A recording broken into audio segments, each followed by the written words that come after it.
Bismillahirrahmanirrahim. Assalamualaikum warahmatullahi wabarakatuh. Ketemu lagi dengan channel Agim.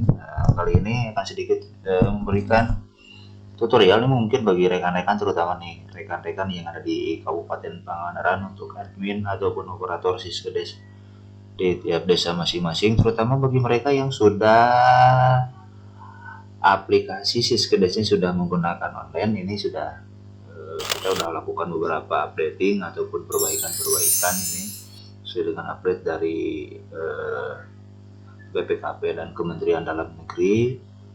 Ini ada beberapa sedikit mungkin tambahan, meskipun ini belum sempurna, tapi bisa jadikan juga ini referensi.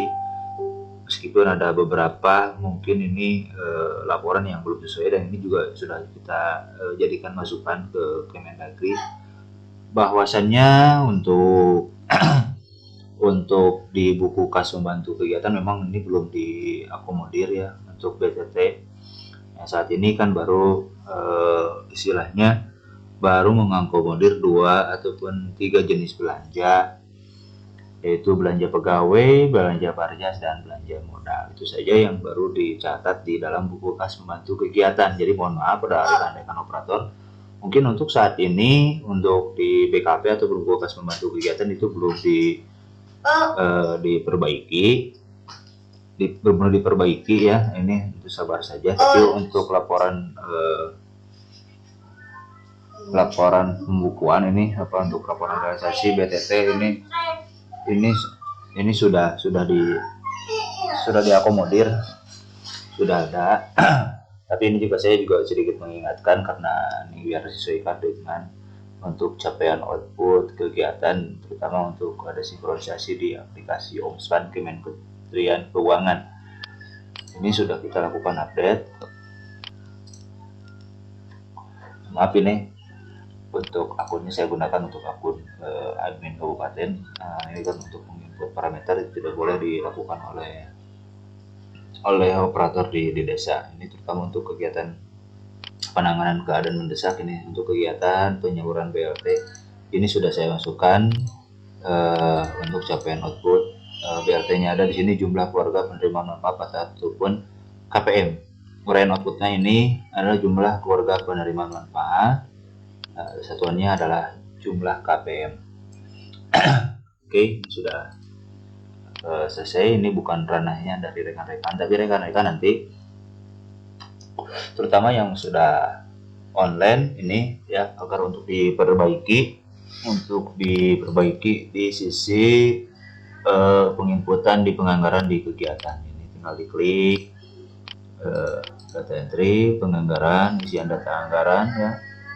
Ini akunnya admin, jadi saya harus pilih desa dulu. Saya ambil contoh salah satu desa ya. Ini desa Barigi saja. Kemudian di belanja, di kegiatan, nah, ini belum ada ya. Saya pilih lagi, biasanya ini belum diinput. Ini Selasari ya, klik belanja. Kemudian di bidang 5, di bidang penanggulangan bencana darurat dan desa, ini pilih kita kegiatannya yaitu penanganan keadaan mendesak. Kemudian kegiatan subnya ataupun sub kegiatannya ini belanja bantuan langsung tunai dan belanja terduga bantuan langsung tunai ya. Ini berapa jumlah KPM-nya, ini untuk dibelanjanya ya, ini untuk dibelanja. Tapi untuk kita merubah untuk capaian output nanti di laporan Omspan atau inputnya adalah di kegiatan, lalu klik di bidang penanggulangan bencana, sub bidang keadaan mendesak. Ini ya, kegiatannya adalah penanganan kegiatan mendesak. Kemudian paket kegiatannya ini adalah bantuan langsung tunai ya, bantuan langsung tunai ya. Ini volumenya ada 130 KPM, kita ubah ya. Ini sebelumnya kemarin di jumlah keadaan mendesak, nah sekarang sudah kita ubah di jumlah keluarga penerima manfaat. Lalu kita klik pilih ya.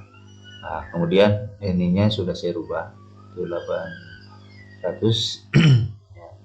1.800.000. Ini adalah untuk 3 bulan yang pertama. Target outputnya adalah 139 KPM. Lalu kita pilih simpan ya. Berarti ini sudah selesai, nanti biar sesuai di laporan output on span-nya.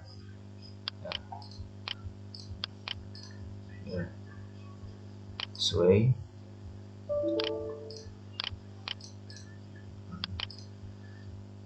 Kita review dulu. Maaf. Untuk offline belum bisa dilakukan untuk offline-nya.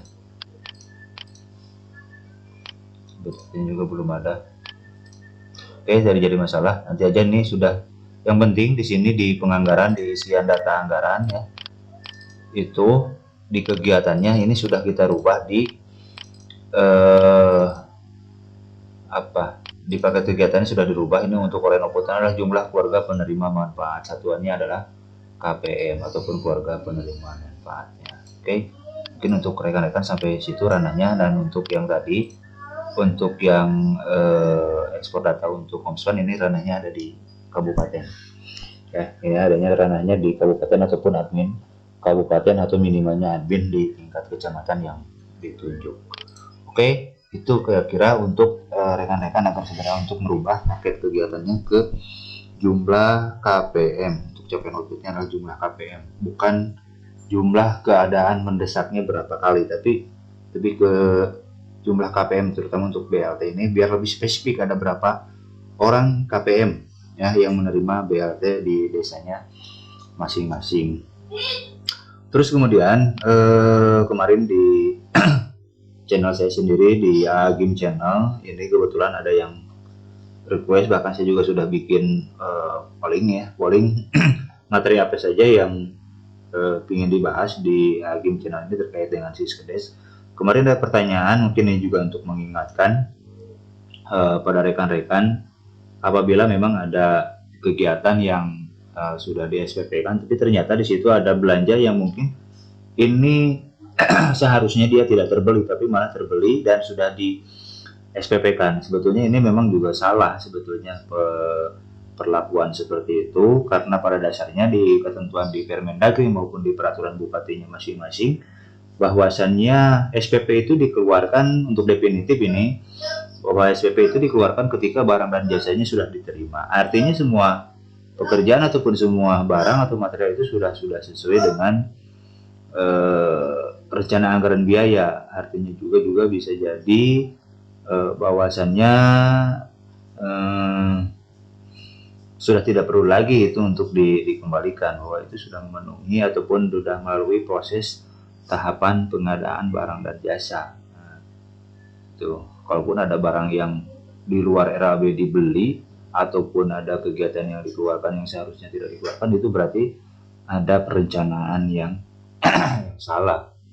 Karena kalau sudah sifatnya definitif itu adalah SOP definitif itu berarti sudah barang yang sudah yang diterima sesuai dengan pesanan, ataupun kalau keuangan mengeluarkan SPP pun itu adalah sesuai dengan tagihan yang ada di nota. Jadi sebetulnya tidak boleh ada lagi pengembalian kelebihan belanja untuk seharusnya. Tapi kan karena sekarang juga ini sudah menggunakan mekanisme transaksinya sudah menggunakan transaksi non tunai, jadi ini juga kemungkinan juga ada salah di penginputan ataupun adanya human error.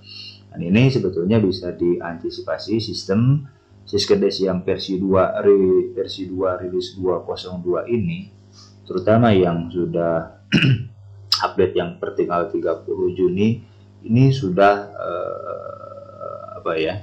sudah dilakukan perbaikan untuk pengembalian belanja yang nantinya akan pulih kembali di SPP. Bagaimana caranya untuk pengembalian belanja itu bisa dilakukan di data entry, kemudian di penatausahaan. Ya, di sini ada menu pengembalian. Ini bisa digunakan ya. Sudah bisa dimanfaatkan atau dipergunakan ya. Tapi juga kita harus perhatikan ya, ini mana SPP-nya yang akan kita kembalikan. Ya, terus berapa besaran anggaran, belanjanya apa saja yang akan dikembalikan. Di sini saya selalu mengambil salah satu contoh satu kegiatan, yaitu BLT yang kemarin ada sebuah kejadian waktu penetapan Musdesus pertama itu bahwasanya KPM itu ada 139, kemudian dilakukan perbaikan ada 89 ya. 89 ternyata ada satu KPM ini sudah terdaftar di dalam bantuan sosial tunai ataupun BST tunai dari Kemensos, dan tentunya itu harus dikembalikan. Dan ini oleh Power Keuangan sesuai dengan permintaan dari pelaksana kegiatan anggaran ini sudah ditransferkan dan bahkan rekeningnya sudah dibuat, karena juga sama menggunakan metode non tunai untuk di Kabupaten Pangandaran ini. Nah itu harus dikembalikan lagi ke kas desa dan untuk kemudian dialihkan, nantinya akan dialihkan ke penerima yang lain. Itu maksudnya. Tentunya rekeningnya juga nanti akan dirubah, itu kan. Nah ini juga harus dikembalikan dulu, Mbak. Nah kita lihat SPP-nya ini nomor berapa, ini akan yang dikembalikan. Ada satu contoh ini, saya karena ini digunakan untuk simulasi latihan saya sendiri. Ini perlu diketahui untuk rekan di desa Selasari, mohon maaf ini tidak mempengaruhi ya dengan laporan keuangan yang sudah masuk ini, karena yang laporan keuangan yang sudah masuk itu menggunakan aplikasi yang online. Ini saya menggunakan aplikasi yang offline ya. Nah, kemudian kita cari yang SPP yang terkait dengan BLT. Nah, ini lihat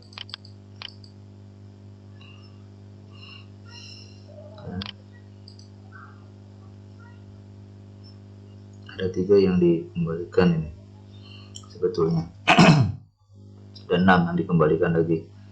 Nah ini ada 49. Nah ini SPP-nya adalah SPP nomor 043. Ini yang dikembalikan sebanyak 6 orang dari 89 menjadi 83 KPM kalau nggak salah. Nah, ini ke penatausahaan, ke pengembalian. Kita pilih desanya tadi. Maaf ini menggunakan akun desa ya.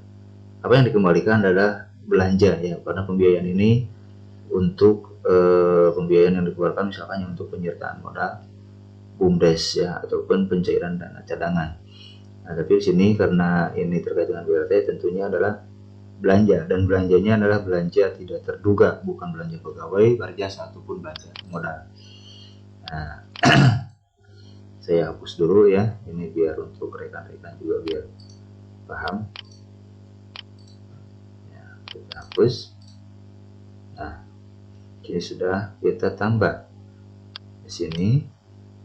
Tambah tanggalnya tanggal berapa akan kita kembalikan di Juni tanggal 19. Saya ambil contoh pengembalian. Di sini uraiannya apa? Pengembalian BLT DD bulan ke-1 sebanyak 6 orang ya. Nama penyetornya di sini biar saja langsung ke PKA-nya saja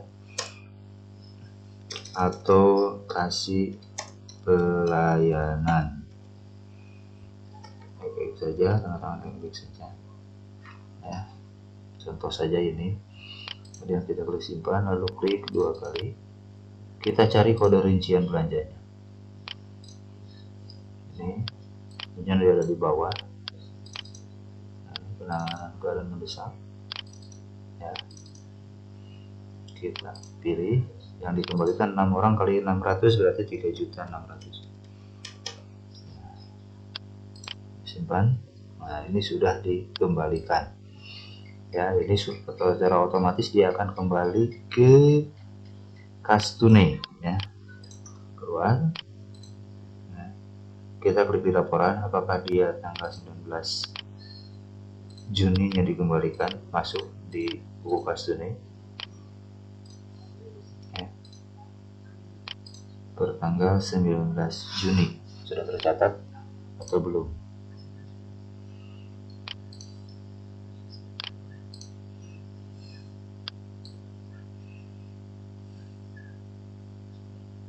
Nah, ini yang muncul pengembalian PRTDD bulan ke-1 sebanyak 6 orang. Ini 3.600.000. Nah, transaksi saldo masuk ke asalnya 5.300.000 ya. Ini kembali lagi ke kas desa menjadi ditambah 3.600.000 menjadi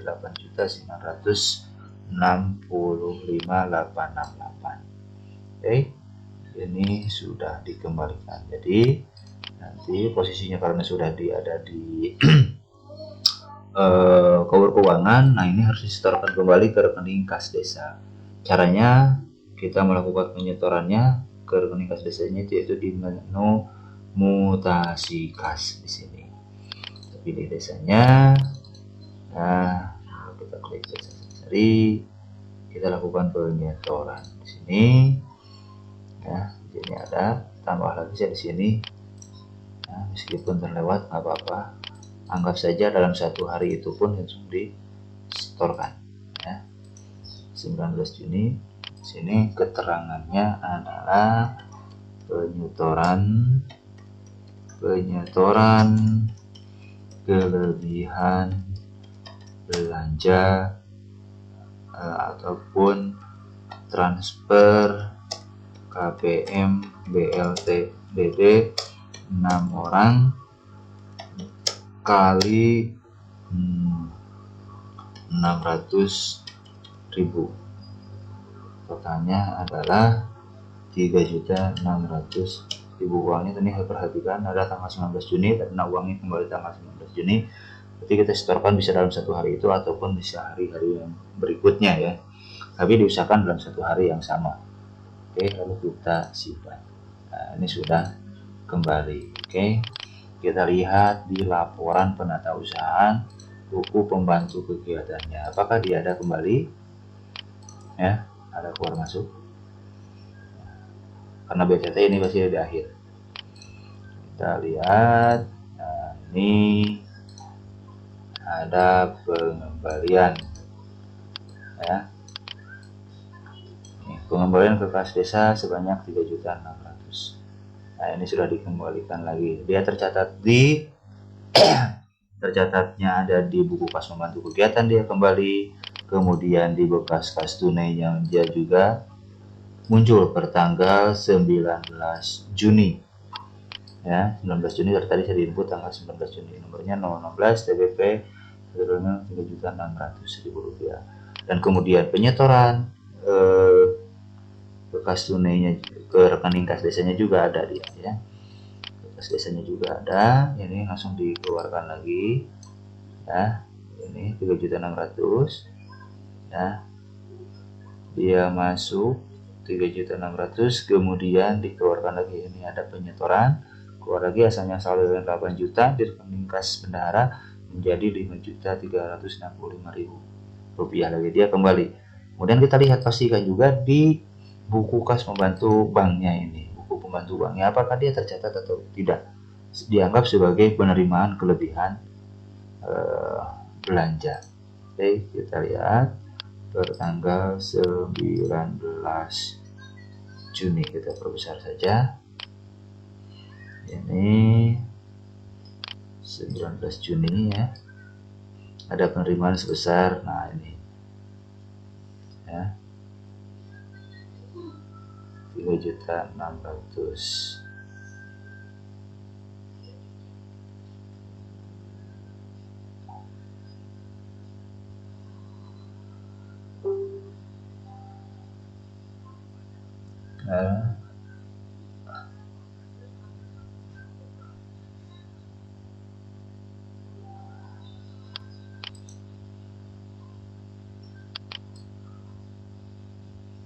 Ya, ini seharusnya dia masuk ya di penarikan. Ini atau mungkin bisa jadi ini mungkin sudah secara otomatis dia kembali ya. harusnya dia masuk di penerimaan. Oh ya, ini sudah tercatat. Tapi ini yang 600.000. Nah, ini ada 19 Juni penyetoran kelebihan belanja transfer KPM. Ya, ini BLTDD 6 orang. Nah, dianggap sebagai penerimaan ataupun pemasukan lagi. Ini jadi uangnya tidak hilang, dia kembali lagi ke rekening kas desa karena sudah dilakukan penyetoran. Makanya di sini kodenya langsung bank, bukti transaksinya nomor 24 dianggap sebagai penerimaan kembali dan artinya uang masih tercatat, jadi tidak hilang. Ini kita untuk memastikan saja bahwa uang itu tetap ada dan tercatat di dalam sistem gitu kan. Jadi nanti pada akhirnya tidak akan ada lagi perbedaan saldo dimanapun. Jadi bisa disesuaikan nanti di dalam buku kas umumnya. Jadi supaya tetap balance, tetap harus kita pastikan ya, setiap transaksi itu harus tetap kita pastikan antara buku kas umum, buku bantu bank, buku kas bantu kegiatan, juga buku kas tunai. Juga harus di cross check ketika ada pembayaran pajak. Ini yang kadang-kadang tidak terantisipasi oleh rekan-rekan admin ataupun operator di tingkat desa. Oke, mungkin itu rekan-rekan ya tutorial kali ini biar untuk menegaskan kembali kepada rekan-rekan biar lebih memahami lagi bagaimana tahapan untuk pengembalian belanja kalau memang ada kelebihan belanja dari SPP yang sudah dikeluarkan. Dan memang seharusnya ini tidak boleh ada kalau untuk memang SPP-nya adalah SPP definitif. Jadi diusahakan nanti kalau untuk transaksi biar untuk bisa mudah untuk mengontrolnya bisa menggunakan transaksi SPP Panjar ya. Kalau memang definitif ragu untuk dieksekusi. Nah, tapi sebetulnya langkah manapun itu sama saja, mau definitif ataupun Panjar itu kondisional dan itu sangat-sangat bisa dipahami ya. Dan tentunya juga rekan-rekan harus lebih memahami lagi terkait dengan regulasi yang mengatur terkait dengan pengelolaan keuangan desa, itu biar diperhatikan. Tapi dari tutorial kali ini sebetulnya ini lebih ditekankan kepada tadi untuk menyesuaikan capaian output di kegiatan biar sama. Untuk BLTDD itu lebih kepada jumlah penerima KPM, bukan untuk jumlah berapa kali keadaan mendesak. Ya, itu biar disesuaikan nanti buat rekan-rekan terutama yang sudah online, silakan untuk dilakukan penyesuaian. Itu saja mungkin tutorial kali ini, mudah-mudahan bisa dipahami oleh rekan-rekan dan bisa memberikan pemahaman baru dan juga istilahnya bisa memberikan manfaat dalam penyelenggaraan pemerintah desa. Ya oke. Lagi saya mohon maaf atas segala kekurangan dan ucapan yang kurang berkenan.